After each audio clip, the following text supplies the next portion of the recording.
The Knights Templar, this is their name, a Christian religious military organization founded about 900 years ago in the heart of the city of Jerusalem. But before we dive in, there's an important question. Are they really the origin of Freemasonry, that most famous secret organization in the world, which some claim controls governments, banks, and media? The strange thing is that there are clues that seem to link the two. Freemasonry has a youth organization called the Order of de Molay, and that name is exactly the name of the last leader of the Knights Templar. Masonic rituals revolve around Solomon's Temple, the very site that was the Templars' headquarters. There's even a famous legend that says when King Louis XVI of France was executed during the French Revolution, about 230 years ago, a man from the crowd jumped up and shouted at the top of his voice, "Jacques de Molay, your revenge is complete." Jacques de Molay was the last leader of the Knights Templar, burned at the stake roughly 480 years before Louis. So, how could someone be avenging him after all that time? The answer is stranger than you imagine, because the story of the Knights Templar isn't just the tale of an ordinary religious order. These men invented the banking system we use today.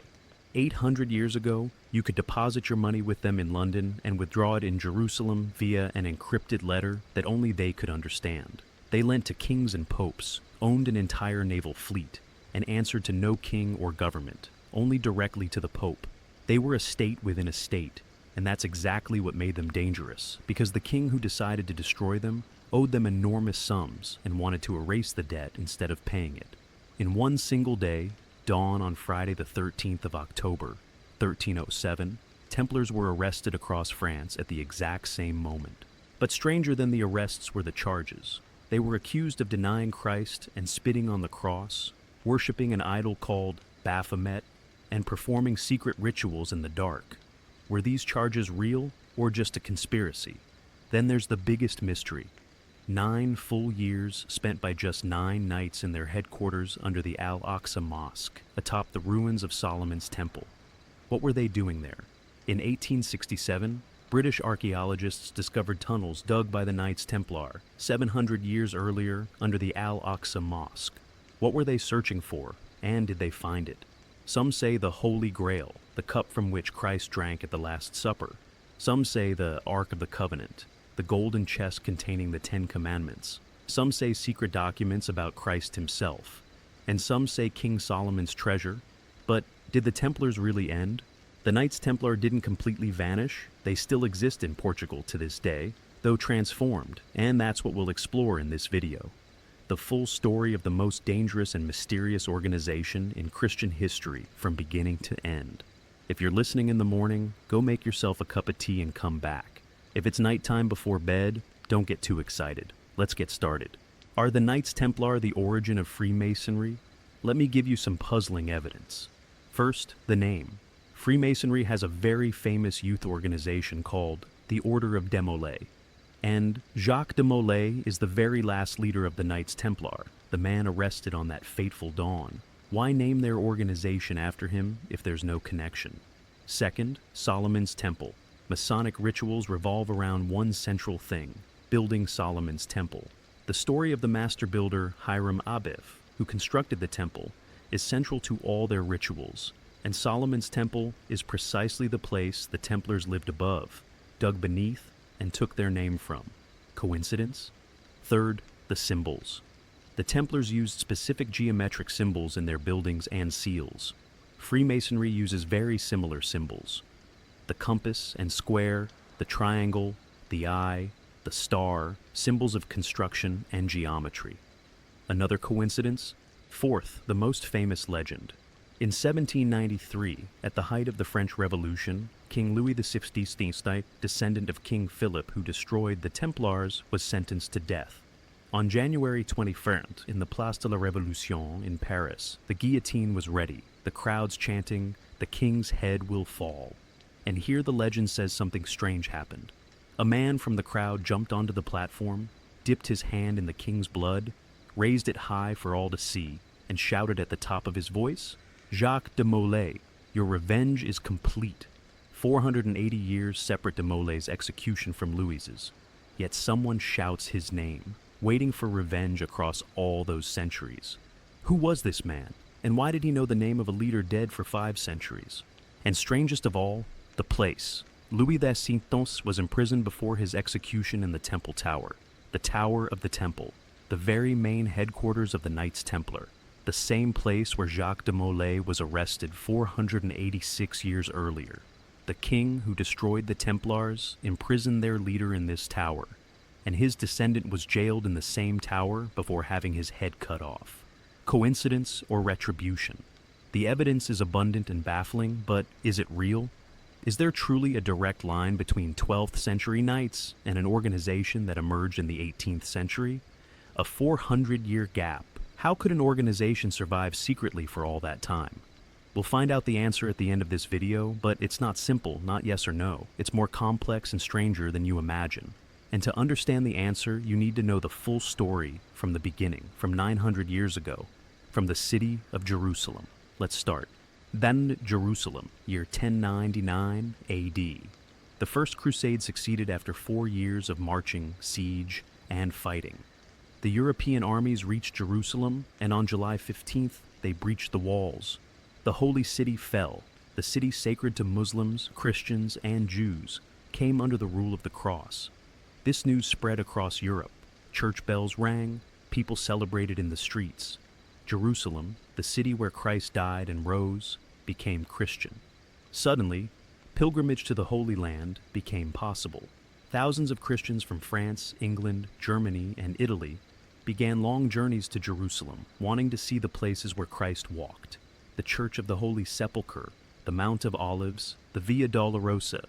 Every pilgrim dreamed of this journey, but there was one huge problem: death. The road from the coastal port of Jaffa to Jerusalem inland was a road of death. The Crusaders controlled only the major cities: Jerusalem, Jaffa, Acre, Antioch.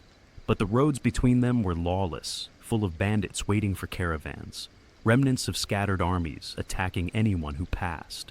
They knew every valley and pass. Pilgrims were easy prey, European Christians unfamiliar with the region, carrying money and jewels to donate at holy sites. An ideal target. In 1119, a massacre occurred. A large caravan of pilgrims heading from Jaffa to Jerusalem. 300 pilgrims, men, women, and children, were attacked by bandits in a narrow valley. No one escaped. Most were killed, 60 others captured and sold as slaves in Damascus markets. 300 people who came to pray died before seeing Jerusalem. This wasn't a single incident. It happened almost weekly. Pilgrims reached the Holy Land only to die on the road. King Baldwin II, king of the Crusader Kingdom of Jerusalem, knew the problem, but his army was small and couldn't protect every road. He needed help. And here appears a man, Hugh de Payon, a French knight from the Champagne region in northeastern France. We don't know much about his early life. Historians believe he was born around 1070 to a noble but not very wealthy family. We know he participated in the First Crusade, saw Jerusalem fall, saw the blood in the streets, and after victory didn't return to France like most knights. Most crusaders went home after liberating Jerusalem, fulfilled their duty, took their spoils, left. But Hugh de Payon stayed 20 years in the Holy Land. What was he doing? We don't know exactly, but in 1119, after 20 years since Jerusalem's fall, he did something that changed history. Hugh de Payon went to King Baldwin II in his palace, accompanied by 8 other knights, 9 men total. Names of some reached us: Godfrey de Saint-Omer, Andrew de Montbard, Payon de Montdidier, Archambault de Saint-Amand, and others whose names we don't know precisely. 9 men stood before the king and proposed something no one had ever heard before. They said, "We want to be monks and warriors at the same time." The king was astonished. At that time, those were completely separate worlds. A monk lives in a monastery, prays, fasts, copies books, bears no arms. A knight fights, kills, loots, marries, lives a worldly life. No one combined the two. The very idea was strange. How can a person be a pure monk and a killer simultaneously? But Hugh de Payon was convincing. He said, we'll live the monastic life. Poverty, owning nothing personally. Chastity, no marriage. Obedience, obeying our leader and the Pope. But we'll fight, protect pilgrims on the roads, defend the Holy Land. King Baldwin thought, these men want to work for free. No pay, no land, just serving God. Why refuse? He agreed and gave them something even stranger than approval, a headquarters. Not just any place, the southern wing of the Al-Aqsa Mosque. Yes, the Al-Aqsa Mosque. At that time, the Crusaders fully controlled Jerusalem, turned the Al-Aqsa Mosque into a royal palace and church, and called it Solomon's Temple. Believing it was built on the ruins of the temple King Solomon constructed 2,000 years earlier, the first temple destroyed by the Babylonians, the second by the Romans, and the mosque built on the same site. The Crusaders thought this was the original Solomon's Temple and gave it to the 9 Knights, and from here came the name. The full official name was Poor Fellow Soldiers of Christ and of the Temple of Solomon, in Latin, Pauperis Commilitones, Christi Templique Salomonis, or shortened to Knights Templar, from Temple. 9 men, headquarters atop the holiest site in Jewish and Christian history, mission to protect pilgrims. This was the beginning, but pay attention now, because here the strangeness begins. The answer came 750 years later.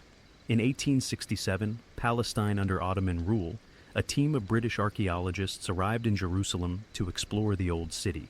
They began digging under the Al-Aqsa Mosque and found something. Very ancient tunnels, vertical shafts dropping 25 meters underground, then branching horizontally in different directions under the dome of the rock and surroundings. And in these tunnels they found items: a 12th century Crusader sword, a small Crusader lance, pieces of armor, a worn leather shoe, digging tools, hammers and chisels, remains of candles. Things left by someone 700 years ago who never came back for them. The archaeologists understood. The Knights Templar weren't protecting pilgrims. They were digging. 9 years of digging under the holiest place in Jerusalem, under Solomon's Temple. The question now, what were they searching for? What's under the temple? To understand what they sought, you need the history of this place. Solomon's Temple, built by King Solomon, son of David 3,000 years ago. The holiest site for the Israelites, the only place allowed for offerings to God, and most importantly, where the Ark of the Covenant was kept. The Ark of the Covenant, a sacred golden chest containing the tablets of the 10 Commandments given by God to Moses on Mount Sinai, Aaron's rod, and some manna God sent the Israelites in the desert. This chest was the holiest object in Judaism, kept in a special room in the heart of the temple called the Holy of Holies, entered only by the high priest once a year. But in 587 BC, disaster struck. The Babylonian army led by Nebuchadnezzar besieged Jerusalem for a year and a half, then stormed the city, completely destroyed the temple, burned it, razed it to the foundations, and took the Israelites captive to Babylon, the famous Babylonian exile. But the Ark of the Covenant vanished. It's not mentioned in Babylonian loot lists or anywhere else. Gone for 2,500 years, no one knows where. Theories abound. First, destroyed with the temple. The Babylonians burned everything. The ark was partly wood covered in gold. Wood burned, gold melted, end. But this theory is weak. If the Babylonians found a golden chest, they'd take it as loot. Gold is gold, but no record. Second, priests moved it before destruction. They knew Babylon was coming. The siege lasted long enough to hide their holiest possession, perhaps to a safe place. Where? Unknown. Third, Ethiopia, an ancient legend. There says Solomon's son by the Queen of Sheba, Menelik, visited his father in Jerusalem and took the ark back to Ethiopia. The Ethiopian church claims to this day it's in a small church in Aksum, no one allowed to see it, guarded by one monk until death. True, no one can verify. Yes, fourth, and most relevant here, priests before the temple's destruction dug secret tunnels beneath it and hid their holiest possessions. The ark, perhaps other things. Solomon's treasures, sacred documents, secret knowledge, remaining hidden 2,500 years until 9 French knights arrived and started digging. Did they find anything? No one can answer definitively. No document says we found the ark. No letter says we discovered treasure. But something very strange. The 9 knights entered their headquarters poor. 9 men with no money, influence, or fame. 9 years in silence, no one cared. Then suddenly in 1127, everything changed. Hugh de Payens left Jerusalem, traveled to Europe, and doors opened for him, doors that were closed. At that time, the Crusaders fully controlled Jerusalem, turned the Al-Aqsa Mosque into a royal palace and church, and called it Solomon's Temple. Believing it was built on the ruins of the temple King Solomon constructed 2,000 years earlier, the first temple destroyed by the Babylonians, the second by the Romans, and the mosque built on the same site. The Crusaders thought this was the original Solomon's Temple and gave it to the 9 Knights, and from here came the name. The full official name was Poor Fellow Soldiers of Christ and of the Temple of Solomon, in Latin, Pauperis Commilitones, Christi Templique Salomonis, or shortened to Knights Templar, from Temple. 9 men, headquarters atop the holiest site in Jewish and Christian history, mission to protect pilgrims. This was the beginning, but pay attention now, because here the strangeness begins. His journey to Europe. Hugh de Payens arrived in France in 1127 with recommendation letters from King Baldwin II and the Patriarch of Jerusalem, but most importantly carrying something else. We don't know what, perhaps information, documents, something found under the temple. We don't know. But the result was clear. His first destination, the most powerful cleric in Europe, a man named Bernard of Clairvaux. Bernard of Clairvaux, you need to understand who he was. A French monk from Burgundy, born 1090, at age 20 entered a poor, small monastery called Citeaux, with 30 relatives and friends, convincing them to abandon worldly life. In a few years, he became Europe's most famous monk, founded dozens of monasteries everywhere. People came from afar to hear him. Kings consulted him. Popes obeyed him. When 2 popes disputed the throne, Bernard settled it, said, "This is the legitimate pope," and it ended. More powerful than the pope himself. This was Bernard of Clairvaux. And strangely, one of the original 9 knights, Andrew de Montbard, was Bernard's uncle, his mother's brother, direct relative. Coincidence or planned from the start? The meeting? Hugh de Payens met Bernard. What was discussed? Unknown, no document records the conversation. But the result was stunning. Bernard not only supported the knights, but became their greatest defender. He wrote a full book about them, titled In Praise of the New Knighthood, De Laude Novae Militia. In it, he described the Knights Templar with words he used for no one else. Said they combine the lion's strength with the lamb's gentleness, purest warriors. They are fighting not sin, but worship. Killing an infidel, not killing a man, but killing evil itself. And any who die in battle go straight to paradise. No judgment, no grave torment, direct to heaven. This book changed everything. Albus, a Council of Troyes, 1129, city of Troyes in northern France, major church council, bishops and clerics from across Europe, Bernard of Clairvaux, present with full weight. In this council, the Knights Templar gained official church recognition. No longer a random group, an official order. But not just any order, one with privileges no one in history had received. The privileges. Let me explain what they got. First, answer to no king. The ordinary knight owes fealty to his lord who owes the king. Templars answer to no one but the Pope directly. No king can command them, no prince judge them, only the Pope. Second, pay no taxes, fully exempt in every country, every land, not one tax. Third, pay no tithes to the church. Every Christian pays 10% income to the church. Templars exempt, and more. They can collect tithes from others. Fourth, can build their own churches anywhere without local bishop permission. Their churches answer to no one. Fifth, can grant indulgences. Templar priests can forgive sins, a right previously only for the Pope and bishops. Now, Templars have it. Sixth, anyone donating to them receives indulgence, huge incentive. Want heaven? Donate to the Knights Templar. Understand now? These weren't just knights, a state within the state, empire within empire, answer to no one, exempt from everything, and helpers enter heaven. Money flowed. After Troyes, heaven's gates opened literally.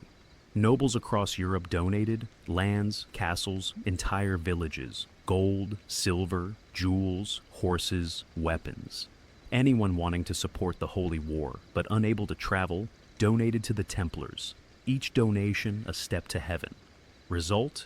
In 20 years they owned property in every European country, France, England, Germany, Italy, Spain, Portugal, Scotland, Ireland, Hungary, Poland. everywhere. Historians estimate about 15,000 sites in Europe. Castles, farms, mills, factories, ports, vineyards, mines. A true economic empire. Invention of banking. But the smartest wasn't collecting money. It was how they used it. The Knights Templar invented something new, something we use daily even now. The modern banking system. Let me explain.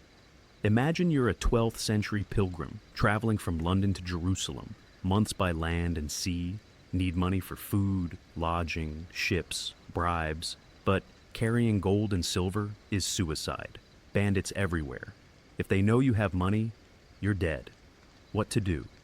Solution with the Templars. Go to their nearest commandery in London, deposit your money. They give you a letter written in special code only they understand. Travel with no money, just the letter. If robbed, thief finds nothing and can't read it. Arrive in Jerusalem, go to their headquarters, show the letter, get your money or what you need. Exactly traveler's checks, exactly bank transfers, 800 years ago. The first international bank. But they didn't stop at transfers. They started lending. Kings needing war money borrow from Templars. Popes needing project funds borrow from Templars. Nobles, merchants, entire cities. Everyone borrows from the Knights Templar. But usury, interest loans, forbidden in Christianity. How did they bypass? Smartly, no interest, administrative fees, or take collateral, land or castle, and exploit it until debt paid. Land produces crops, crops sold, profits to Templars. Same idea, different packaging. Financial genius centuries ahead.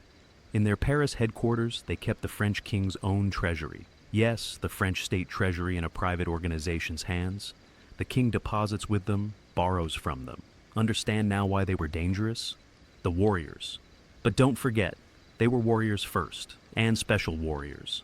A Templar knight trains from youth. Sword fighting, lance, horsemanship, archery, military tactics. But more important than training, ideology. Rules clear, written. No retreat even facing 3 times your number. Death fighting infidels is martyrdom, straight to heaven. No account, no torment, direct. This ideology made them unbeatable. An army unafraid of death can't be defeated, can be killed, but not frightened. Saladin and the Templars. In 1187, the Battle of Hattin, decisive battle. Saladin the Ayyubid, great Muslim sultan, crushed the Crusader army, captured thousands including Jerusalem's king himself. After the battle, Saladin did something strange. Released most captives for ransom, even the king, but ordered all Templars and Hospitallers executed, left not one, no ransom despite their wealth, no exchange for Muslim prisoners, killed them all. Why? He knew. These don't surrender, don't retreat. If released, they'll fight tomorrow with same ferocity, same faith. Saladin, greatest Muslim commander of his era, feared them. That tells you everything about their reputation. 100 years of power, from 1119 to 1291, nearly 2 centuries. Knights Templar at peak, army, bank, religious order, international network. Answer only to Pope, richer than kings, stronger than armies. At height, about 20,000 knights and servants, huge trained organized army, armed with best weapons, endless financial resources. Fall of Acre. But in 1291, something happened. City of Acre fell, last Crusader stronghold in Holy Land. Mamluk army under Sultan al-Ashraf Khalil besieged the city. Bloody weeks-long siege. Templars defended fiercely, fought nearly to last man. Grandmaster himself, Guillaume de Beaujeu, killed in battle. But finally, city fell. Crusaders expelled from east entirely after 200 years' war. Crusader dream ended. Without purpose, Templars lost reason for existence. Existed to protect Holy Land. Now, no Holy Land under control. Protect pilgrims. Now, no pilgrims can reach. Withdrew to Cyprus Island, then spread to European commanderies. Huge army without war. Enormous wealth without clear goal, and most dangerous. Many enemies waiting, kings who borrowed and couldn't repay, bishops jealous of privileges, rival orders wanting properties, all waiting for chance, and chance came as one man, Philip IV. Philip IV, King of France, nicknamed the Fair for his extreme handsomeness, tall, blonde, sharp features. But behind the handsome face, boundless ambition, merciless cruelty. Philip, obsessed with power, wanted to be Europe's strongest king, stronger than emperor, stronger than pope, no one above. But one problem: money. Philip's wars against England and Flanders drained treasury. Wars expensive, armies need salaries, weapons maintenance, castles fortification. And Philip lacked enough. What did he do? In 1306 expelled all Jews from France, seized their money, homes, shops, everything. Not enough, seized Italian Lombard merchants' assets. Not enough, debased currency, reduced gold, just silver content. Same coin, lower value. This angered people, rioted against him in Paris. King fled palace and hid where? In the Templars' Paris headquarters, in their very home. Yes, King, fleeing angry subjects, sought refuge with Knights Templar, and Templars protected him, opened doors, gave safety. But Philip, inside their headquarters, saw something. Saw with own eyes the scale of their wealth. Vaults, gold, documents, records, all before him. And remembered something. He owed them huge sums, borrowed for wars, couldn't repay. Suddenly a simple, brutal genius idea. Instead of paying debts, destroy them and take everything. The problem? Templars don't answer to him, only Pope. He can't arrest, try, seize their assets, all beyond his authority. So must control Pope first. Attack on the Pope. Pope at time. Boniface VIII. Strong, stubborn man believing Pope above all kings. Philip wanted tax church in France. Boniface refused. Philip threatened. Boniface issued famous bull Unam Sanctum, saying every human must submit to Pope, including kings. Philip didn't back down. In 1303 sent men to Italy, led by Guillaume de Nogaret, stormed Pope's palace in Anagni, entered his room, struck him. One slapped the 80-year-old Pope's face, humiliated in own palace. Italian people rose, rescued Pope, but shocked too much, died month later. New Pope Benedict XV lived only 8 months, some say poisoned. Then papal throne vacant, Philip had many church friends. After year negotiations pressure, new Pope elected. French from Gascony, Clément VI, weak man. Philip convinced him, moved papacy from Rome to Avignon in southern France, under King's watch. First time in history, Pope lives in France under French king control. Clément V, a puppet. Now, Philip ready. Pope in pocket. Next target, Knights Templar. The charges. Philip can't attack without cause. Needs serious charges, making church itself abandon them. Found man to give what he wanted. Estienne de Floiron, former Templar expelled for misconduct. This man went to Philip with confessions. Said in secret initiation, rituals Templars force new member, deny Christ 3 times, spit on or beside cross, trample it, kiss receiver on mouth, belly, lower back, allow homosexual relations among brothers. In secret meetings worship idol called Baphomet. Terrifying head, some accounts cat head, some 3 faces, some goat head. Believe Grand Master can forgive sins, right belonging only God and church. Their priests don't say proper consecration words in Mass. Steal from order, meet secretly at night. 127 charges. Were they true? Important question. Answer, probably no. Same charges used against anyone. Kings wanted destroy. Same against Jews before. Same later against witches. Deny Christ, devil worship, sexual rituals. Ready-made destruction list. Why these specifically? Terrifying. Make people hate before hearing defense. Hard to disprove. How prove you didn't worship idol in secret? How prove didn't spit on cross in closed room? Impossible. Philip didn't need charges true. Just seemed true. And under torture anyone confesses anything. Back to Friday the 13th. Now return to that night. But this time you understand everything. October 12th, 1307. Day before royal funeral in Paris. Catherine de Courtenay, wife of King's brother, died. Grand official funeral, Jacques de Molay. Grand Master present, not just present, one of coffin bearers, great honor. King Philip smiles at him, shakes hand, thanks for coming. De Molay suspects nothing. Why suspect? Templars served France 2 centuries. protected king himself from people years earlier. No reason worry. That night, de Molay slept in Templar headquarters, Temple Fortress in Paris heart, his last night of freedom. The strike, dawn, Friday, October 13, 1307, orders ready month earlier, September 14th. Philip sent sealed letters to all provincial governors, strict orders, open only October 12th, full month letters in governors' hands, Templars know nothing. October 12th, letters opened, orders clear, dawn, 13th. Arrest every Knight Templar in your area, seize everything, papers, money, weapons, properties, no one escape. Resistance means death. Dawn, knocks on doors, raids. In Paris, King's soldiers storm headquarters. Jacques de Molay, 70 years old, woken from sleep, shackled like criminal. Same moment, same scene across France, 1,000 knights in chains before sunrise. Torture. Now begins the dark part. Philip needs confessions extracted by torture. French Inquisition expert, many methods. Let me describe some. The rack, person tied to large wooden wheel, limbs pulled opposite directions slowly until joints dislocate. Indescribable pain. Strappado, hands tied behind back, person hoisted by rope on hands, shoulders pop out. Sometimes weights added to feet for more pain. Burning feet, feet placed near fire slowly until skin chars, then flesh.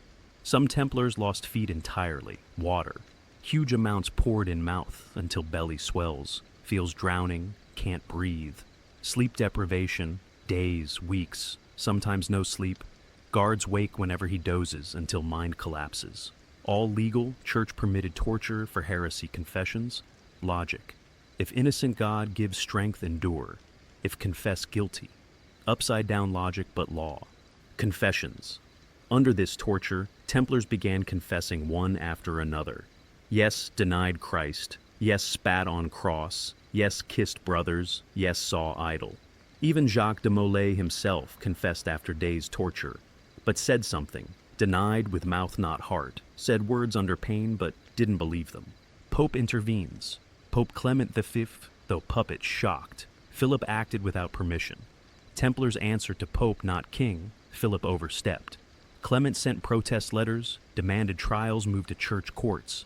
Philip ignored. Month later, Clement gave in, issued bull ordering all European kings arrest Templars in their lands, but in Pope's name, not kings. Gave legal cover. Now, arrests legitimate. 5 years of trials, 1307 to 1312. 5 years trials, torture, confessions, retractions. Initially, many confessed under torture, but transferred to church courts with lighter torture. Many retracted. Lied under pain, we innocent, order pure. In 1310, over 600 knights offered defend order before Pope. Ready testify, die for order's innocence. Philip saw danger. If innocence proven, everything collapses. Debts remain, properties return, he becomes enemy. Decided act. Blood message, leader of culture saints, king's loyalist, announced new rule. Anyone retracting confession considered relapsed heretic. Relapsed heretic burned. May 1310, 54 knights burned in Paris one day before all. 54 men tied to stakes, fire lit, screams filled city. Message clear, retract confession, burned alive. After this, Templars stopped retractions. Fear stronger than honor. Dissolution of the order. In 1312, Council of Vienne, Pope Clement announces decision. Didn't find Templars guilty officially, evidence weak, confessions tortured, but announced something else. Order's reputation damaged irreparably, so dissolves it. Not because guilty, but too many suspicions. Strange logic, but gave Philip what he wanted. Knights Templar, 200-year order, officially ended. Properties theoretically transferred to Hospitallers. Practically kings took share first. Philip took much, paid debts, filled treasury, succeeded. But one problem remained. Leaders. What happens to Jacques de Molay? The final moment, March 1314. 7 years prison, Jacques de Molay, 70. Frail, weak, white hair, body broken by torture, but mind still sharp. With him, 3 other leaders, Geoffrey de Charnay, Commander Normandy, Hugh de Perrot, Inspector General, Geoffrey de Gonville, Commander Aquitaine. Brought before platform at Notre Dame, Paris. Cardinals read sentence, life imprisonment. Why not burned? Because confessed heretic, if repents not killed, just imprisoned. Cardinals finished reading, expected leaders accept silently, expected submission. But something unexpected happened. The shout. Jacques de Molay stood, raised head, raised voice. I lied, everyone silent, I lied when confessed, Knights Templar innocent, order pure, what I said under torture. Betrayed brothers to save myself from pain, but won't betray more. Geoffrey de Charny stood beside him, said same. We innocent, lied under torture. Chaos. Cardinals didn't know what do. This not in plan, case sent to king.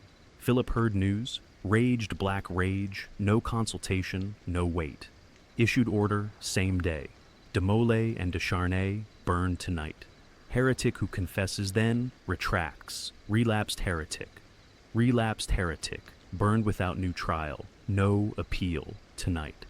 The island, March 18th, 1314. Evening, sun setting over Paris. Small island in Seine between King's Palace and Notre Dame, called Jews' Island Les Juifs. There pyre prepared, large wood pile, wooden stake center. Crowds gathered on both riverbanks. Thousands came witness. The final path, Jacques de Molay led from prison, shackled, barefoot, wearing simple white shirt, condemned to death shirt. Guards push, people shout, some curse, some cry. De Molay looks at no one, walks steadily despite weakness, despite 70 years, despite 7 years torture. Walks like night, because night to end. Last wish, before tide, asked something, asked faced Notre Dame, toward Virgin's Church. Guards agreed, tied to stake, hands in front, shackled but free enough prey, face toward cathedral, toward Christ. The fire lit, but slow deliberately, this not execution, torture. Slow burning fire, smoke rises first, chokes, fills lungs, then flames touch feet, climbs slowly, pain indescribable. But witnesses said something strange. De Molay didn't scream from pain, didn't cry, didn't beg, instead raised voice.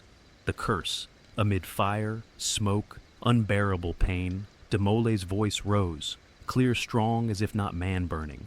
Words varied in accounts, but meaning same.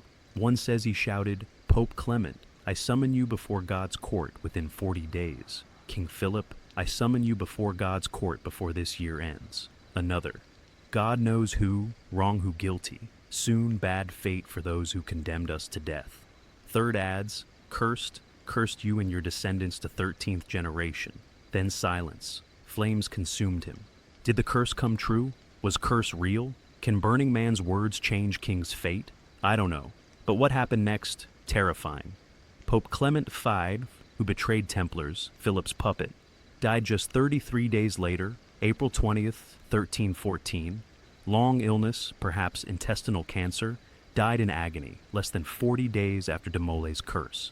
King Philip the Fair, who planned everything, died 7 months later, November 29th, 1314. Hunting. Fell from horse, cerebral stroke. Died same year, cursed by de Molay. But curse didn't stop. End of dynasty. Philip IV left 3 sons, 3 healthy princes, enough ensure dynasty centuries. But look what happened. Louis VI became king after father, died year and half, later no male heir. Philip V, Louis's brother, became king, died 6 years later, no male heir. Charles IV, third brother, became king, died 6 years later, no male heir. 3 kings in 14 years, all died without male heirs. Capetian dynasty ruled France over 300 years, ended extinct in just 14 years after de Molay's curse. Coincidence? I don't know, but people then believed de Molay avenged from grave. 480 years. Now we reach story we started with. French Revolution, 1793. 480 years after de Molay burned. France chaos, monarchy fallen, republic declared, King Louis XVI, descendant Philip IV, sentenced death. Before execution imprisoned where? Temple Tower, same main Templar headquarters, same place Jacques de Molay arrested. Terrifying coincidence. January 21st, Place de la Révolution, Guillotine ready, Louis XVI led to death. Head falls, and here, legend says something happened. Man from crowd jumped platform, dipped hand in king's blood, raised high, shouted, "Jacques de Molay, your revenge is complete." Did this really happen? Story can't confirm. First mentioned by man, Charles Louis Cadet de Gassicourt, wrote 1796, 3 years after execution. Charles himself, a Freemason, believed conspiracy theory, thought French Revolution planned by Masons and Enlightenment to destroy monarchy and church. Did he invent story support theory? Possible. No contemporary witness recorded event at time. But story spread, became part of legend. Question remains, even if not happen, why people believe? Why want believe? Perhaps deep inside we want believe justice. That wrongdoer doesn't escape, even after 480 years. The answer, now we reach question, made you click this video. Are Knights Templar really origin of Freemasonry? Let me be honest, the answer not yes or no, more complicated. Let me present evidence both sides. Evidence for link. First timing. Modern Freemasonry appeared publicly, 1717 London, 400 years after Templar end, but theory some Templars survived, escaped, hid, founded secret organizations lasting 400 years until emerged as Freemasonry. Second Scotland, when arrests began. France, some say Knights fled North Scotland. Why Scotland? King Robert Bruce excommunicated, didn't obey Pope, wouldn't execute arrest orders. Theory, these knights hid among builders' guilds, craftsmen building cathedrals, over time merged, passed secrets, from merger-born Freemasonry. Third symbols, Templars use geometric symbols, Masonry uses similar. Solomon's Temple, central both. Geometric tools, compass square shared symbols. Fourth Rosslyn Chapel, Scotland, small church. Rosslyn built 15th century, full mysterious symbols, some look Christian, some Masonic, some Templar linked. Builder William Sinclair said descendant one night, some theories Holy Grail buried beneath. Famous in Da Vinci Code novel.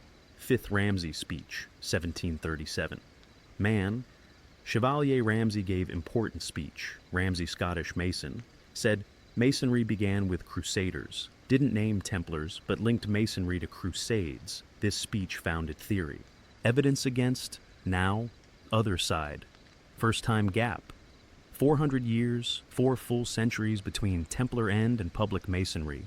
No document, record, physical evidence proving organization continued this period. How secret organization lasts 400 years? No trace.